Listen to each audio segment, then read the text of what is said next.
Let's move on to some of the some sort of the fears and the price hikes that are, or the fears and solutions around it. So, if you are nervous in the fixed price space, like that's a very real thing right now. That's sort of facing us with the pricing in the market and inflation and all these things that are coming down the pipe. So, the fears that allow you to operate in this space are again those price hikes or material being up and down like it is. What did they say? What did our wholesalers say? That the price was good until it hit the printer, which is hilarious because he literally hands it to you. So it's like, as soon as I hit send, like that's when the price was good until.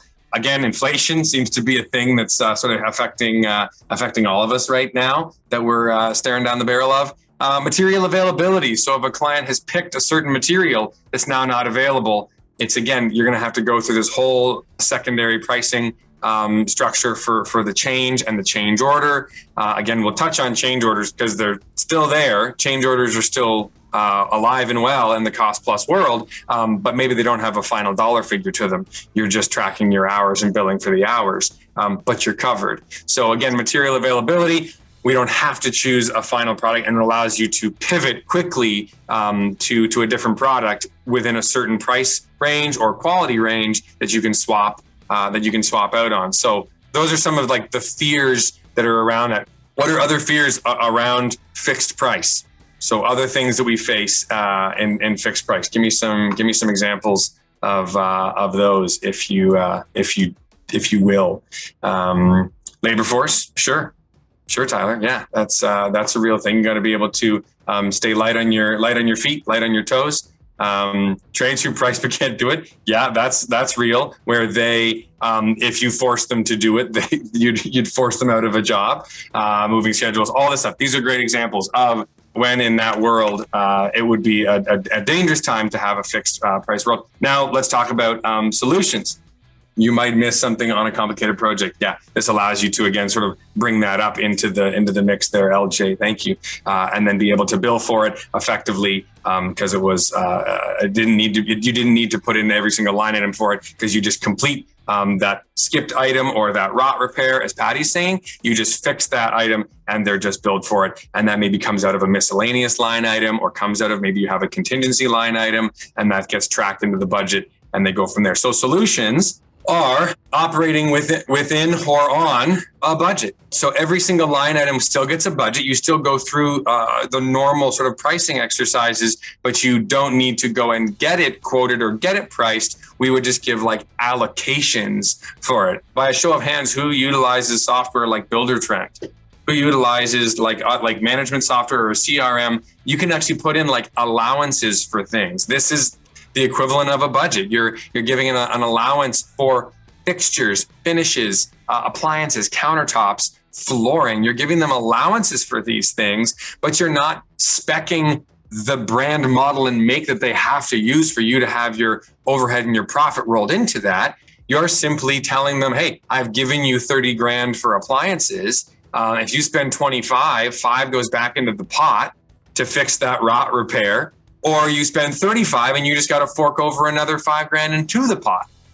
So it really gives you transparency and sort of that. It's not open book, but it's kind of open book in the sense that they see the budget that they have for each line item and they agree to work through that with you. And then the second solution is communicating through those changes. And transparency. I don't know why we're missing half that word, but changes and transparency that you can communicate openly to them if something changed or a product becomes not available. Again, the opposite of all those items on the top is it allows you to pass that through to them and say, hey, stuff's costing a little bit more. So here are what we're going to see. This budget is probably going to run a little dry. This budget's doing well. We can pull back on these finishes. It's a far more communicated version. And one of the others is you rarely get burned or lose money in cost plus because again, you're able to show them what things are costing as it comes down the line. So who can give me now other pros to it?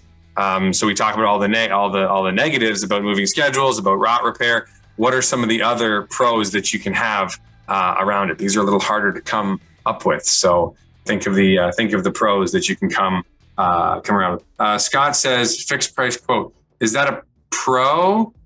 With fixed price, I mean, with the fears of inflation and material availability and stuff, if you make the quote good for 30 days, it kind of protects you as the business owner from dealing with those hiked prices because they have to accept it or go ahead within 30 days. Or if they don't do the project for 6 months and then suddenly wire went from $115 to $300, you're not getting burned on that. Yeah, totally. Thank you, Scott. I appreciate that. Yeah, totally. And Chris says cash flow management, cost plus. It's very typical that you see maybe monthly billing or biweekly billing because it's the job and the project is worked not necessarily by phases or by draws. Maybe there's not usually a bank involved. We actually are doing right now a cost plus job with a bank, which is pretty wild. Didn't think that would happen. We're building a house right now at cost plus, not fixed, and the bank is financing it through draws, and everything that is above the budgetary item, the client pays for out of pocket. Julie says, we submit all our receipts to Cost Plus for transparency. Client loves seeing the receipts. In Cost Plus, legally, yes, they can request those receipts. I've never had a client ask for a receipt. Our invoices are pretty clear and they're pretty spelled out. They're broken down by the day as to what sort of got done. And again, I'll sort of walk you through our process of that a little later. But so deficiencies, Ryan, good question. So if you want to unmute yourself, I'm sure other people are thinking this too. So give me an example and I'll tell you how we navigate that. So what kind of deficiency? Because there's definitely a few ways to handle it. So what do you mean by that? So if one of my in-house staff install a door and there's an issue with it, they have to fix it. How do you deal with the deficiency on that? Or if we install something and we have to fix an entire hardwood floor or something? In a fixed price job, Ryan, you would be putting in a contingency for this, right? You would be putting in I call it a fuck it factor or an oopsie factor, or you'd be putting in a contingency for this, right? Because cost plus is if things go well, we both win. And if things go poorly, we both lose a little. But it's like, but you never lose your shirt. You never lose it all. If there is a moral compass you have to have on this one. If your guy is an idiot, I fix it. I don't charge the client. So if I blatantly install something wrong based on poor training, based on poor workmanship, that is on me. And I will swallow a couple hours here and there. That cabinet should not have taken you 4 hours to install. And so I'll bill a client 3 for it because that's fair. But at the same time, I also have my construction manager who's like, no, bill him 4. So you have to mitigate that of what is right and what is true. But deficiencies of how long something actually takes to put in, if there's a mess up or damaged material, the client has asked for you to complete the project. This is not your project. This is their project. This is billable stuff. Your contingency would cover this kind of stuff, right? Your oopsie, your contingency, your fluff factor in the job would cover all of that. They'd be paying for that anyway.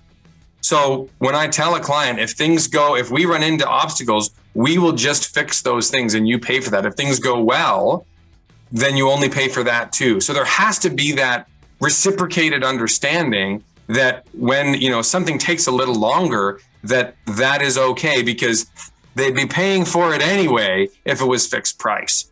That pretty much kills the conversation right there when we talk about those deficiencies. But again, you have to understand what is a good install and what is your guys screwing the pooch or just taking too long for something, or clear blatant misinstall on you is different. Does that help, Brian, a little bit?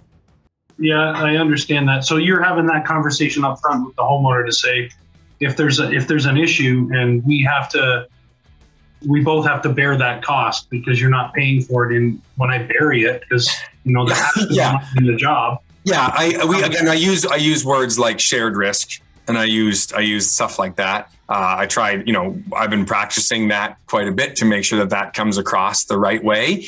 People are inherently understanding more and more about cost plus. An educated client is a good client where they understand that you kind of have to put yourself shoulder to shoulder with them, where it's you and me versus the project. I use that line once a week. It's you and me versus the project, right? It's not you versus me.